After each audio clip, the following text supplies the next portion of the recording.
What's up, guys? Let me pull up my presentation really quick.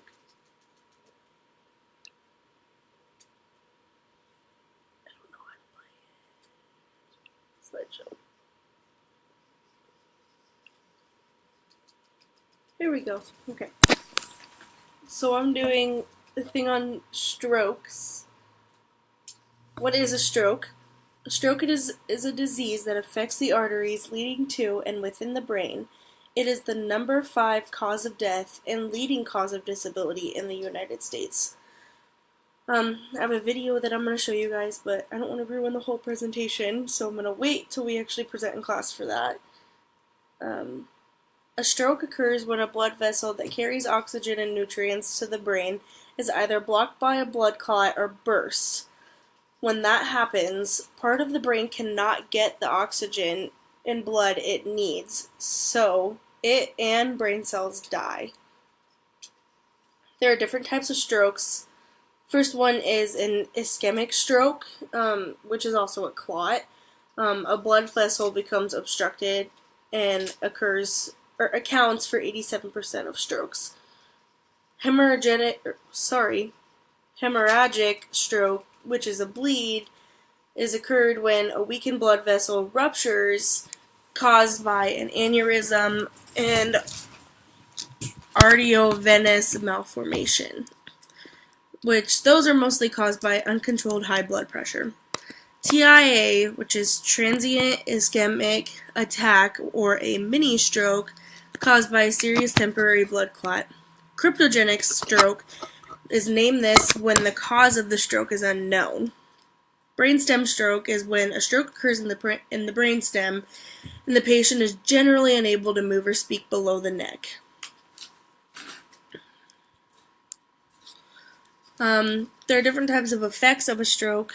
In a stroke that occurs in the left brain, the right side of the body is affected. You can have paralysis, speech and language problems, slow, cautious behavioral style, and memory loss.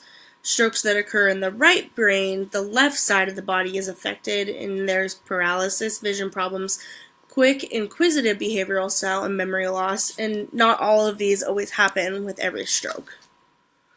Physical problems with a stroke, I use what we did in class just a couple weeks ago when we were talking about strokes, and what we had listed for physical problems were paralysis of weak muscles, difficulty walking, instability, and paralysis of one side of the body.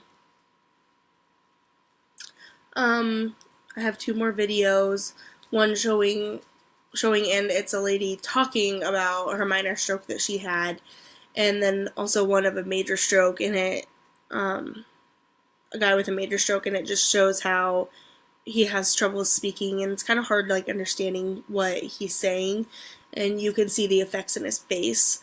And then I found another video that Madonna posted that shows somebody walking after they had a stroke. Oh, I meant to delete that slide. How are strokes assisted in music therapy? I found this cool fact, and it said, the idea of someone with aphasia being able to sing is not new. It was first reported in 1736 by Swedish physician Olof Dahlin, who witnessed a young man that had lost his ability to speak after a brain injury suddenly start singing hymns in church, which is really cool because we all know what music can do. You can help with motor skills in music therapy. A big thing is working on gait training with music, and steady beats can help with coordination in arms, hands, legs, feet, any of your limbs. You can work on speech. Singing engages the brain, and relearning speech can create neural connections back in your brain, so you can learn to speak again all over. And then there's also cognitive connections too.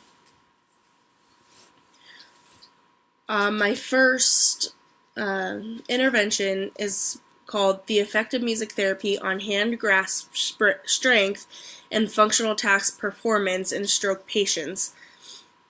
3 patients ages 50 to 75 with subacute stroke and left hemiplegia participated in music therapy 5 times a week for 3 weeks. There were 3 different treatment phases. Phase 1 was hitting a tambourine, drum, and cymbal in synchrony with piano accompaniment, followed by tapping out a variety of rhythmic patterns with claves. Phase 2 had finger movements and chordal positioning on the piano, and Phase 3 playing the auto harp, tom-toms, and sticks. Treatment concluded with a relaxation session. Assessments included the Jamar adjustable dynamometer, which was given daily, pre- and post-test measurements of 9-hole peg test, graduated box stacking, the 15-hole peg test, pre-test and post-test measurements of basically their expression and behavior, the diagnostic assessment of music-related expression and behavior.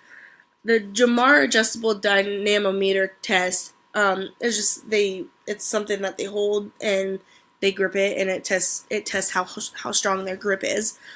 The 9-hole peg test and the 15-hole peg test is conducted when clients have a box of pegs sitting in front of them or to the side of them or wherever, and one by one they have to take the pegs out of the container and put them in each hole separately, one by one as fast as they can, and then when they put all of them in, they have to take them out as fast as they can.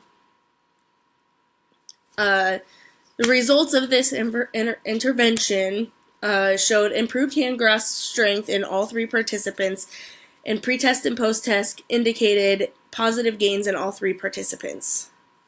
My second intervention is the effects of music on pain perception of stroke patients during upper extremity joint exercises. 10 stroke patients, ranging in the ages from 61 to 73, participated in 8-week music therapy sessions, 20-minute exercise sessions once a week. Music conditions consisted of song, karaoke, and no music. Exercise movements included their hands, wrists, and shoulder joints.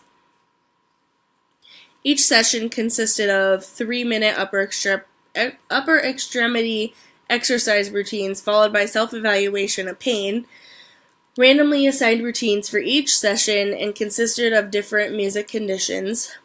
The Likert scale for self-rating of pain perception was used.